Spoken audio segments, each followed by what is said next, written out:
Tiny Terry's Turbo Trip is a silly and frantic open world adventure that's going to be a fun time for players of any age. So if you're in your late 30s still waiting for GTA 6, or in middle school when you can't play GTA because your parents like the adult themes, then you should look towards Terry for a great sandbox adventure.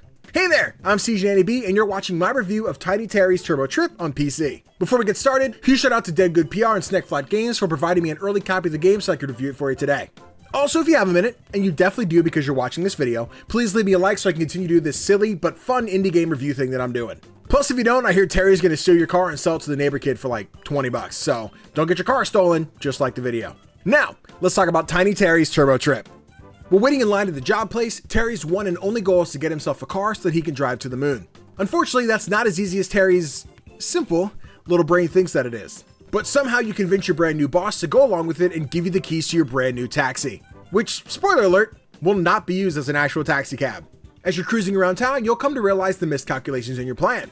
Now you need to collect a bunch of junk that you'll be able to recycle into upgrades for your car's speed. So as Terry, you'll set out to clean up junk around the city, complete tasks for the folks around town, and take it all back to your boss to make the car a bit more vroom vroomy. But will all this effort pay off and actually help Terry reach the moon? I guess we'll have to find out. Making the comparison to Grand Theft Auto is probably the simplest way to describe the basis of Terry's gameplay. Hop into a car, drive around the city, crash into people, hit people with a lead pipe, you'll have a bunch of similarities. But Terry takes on a clearly much more cartoony style that makes the violence a lot more goofy and probably won't scar your kids in the long run. Even though we all know video games don't actually cause violence, right, Karen?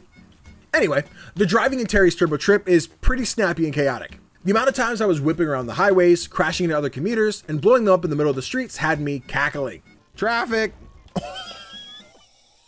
I blew him up! Oh no! He popped! Oh no! Oh gee whiz.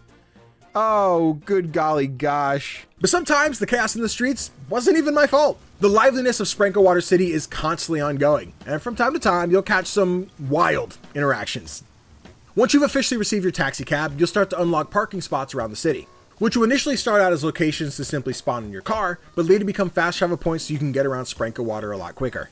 Not that it's truly necessary, because the world isn't too big. You can easily speed your way across the map in a matter of a few minutes. Unless you end up on the wrong highway like I did every time, and then have to either loop around, or just abandon your car in the middle of the road to walk to your destination. Either option's valid. Now, even though the car's fast, you're going to need to collect a bunch of turbo junk to make it faster. As you explore the city, you'll meet a vibrant ensemble of personalities, who all have hidden their stash of turbo junk around town. And the only way to find them is to complete side objectives for all these characters. Sometimes that'll be wrecking some kids at a game of soccer, while other times it'll be proving yourself to an elderly man who's given up on worldly possessions in search of higher enlightenment. But hey, his losses are gain, right? Once you complete their tasks, they'll show you where they left their abandoned junk, and now you'll have to scoot yourself across the city to go dig it up. And all these pieces of junk must be laced with something, because what is this animation?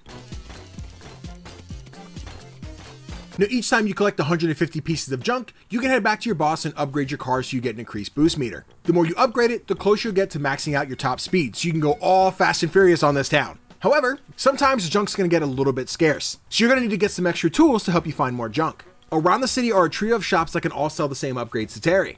Some are upgradable melee weapons that do more damage, not so you can use them on alive people because you can't do that in this game, but these items help break vases and crates faster so you can find more junk. But you'll also be able to snag a butterfly net, so you can catch a bunch of bugs to eat? Okay, I didn't find anything else to do with them, so maybe Terry just likes to eat bugs. But most importantly, you can also buy a glider, which helps you traverse the heights of the city so much easier than before. There's also a special hat you can buy that will alert you to when you're around hidden junk. I personally completed the game without having to buy this upgrade, but if you're struggling to find those last bits of junk or complete tasks for the citizens, this is an item to snatch up. These tools will cost you a pretty penny, so you're gonna have to make some actual money fast. And since Terry denied actually getting paid for this job, Terry, what the fuck? You're gonna have to earn money the old-fashioned way, by stealing cars and selling them to Yacht Cluter. Yacht Cluter's dad owns his own company, so you can steal cars and make a quick buck by splitting half the earnings. This can get you a decent amount of cash fairly quickly, so that you can buy the tools you need to fully upgrade your car. You can also find cash buried in the ground most of the time just by shoveling up some dirt, but I'd recommend stealing cars for a more lucrative experience. And that's in-game, by the way, not in real life. I do not condone stealing your neighbor's car for profit. If you do that, you cannot blame me. Once you've reached your goal and have your taxi fully suited up, all you have to do is rev up your engines, drive up the Sky Road in the middle of town, and finally, well, I'll let you see what happens for yourself. For the time I started playing Tiny Terry's Turbo Trip, it took me roughly 3 to 4 hours to complete the main objective of the game, leaving me probably 1 or 2 major side quests incomplete. but I was able to do enough to upgrade my car without completing them all. Now I know for some that playtime's not going to be long enough for your dollar, and that's totally valid. If that's the case for you, I'd recommend holding out for a sale so you're getting your money's worth. But if the overly absurd and gut-busting idiotic comedy of Turbo Trip's calling to you, I say go for it.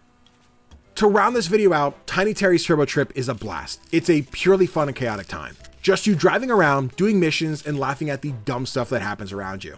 Though I made a lot of comparisons to Grand Theft Auto, Terry does a lot to simplify the Rockstar formula while keeping it insanely enjoyable. For myself personally, I've always checked out of Grand Theft Auto games after the story because the multiplayer was just too much for me.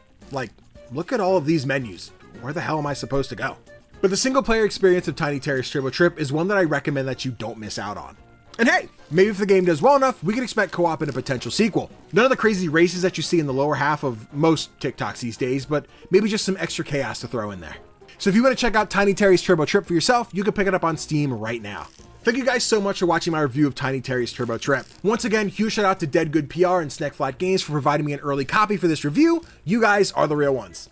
They also provided me 2 extra keys to give away to my viewers. So if you're watching this on release day, May 30th, I'll be live over on twitch.tv/CGDannyB starting at 6 p.m. Eastern Standard Time. If you show up in chat and follow the instructions, you could be entered for a chance to win a copy of Tiny Terry's Turbo Trip for Steam. Now, if you don't have a PC to run it, you can always still come hang out over on Twitch and have a good time with the community. I'd appreciate it anyway. If you guys enjoyed the video and want to stick around for some more indie game reviews, be sure to subscribe to the channel. It's the best way to keep up with the awesome indie games that you could be playing. Thanks again for watching, and I'll see you guys in the next one.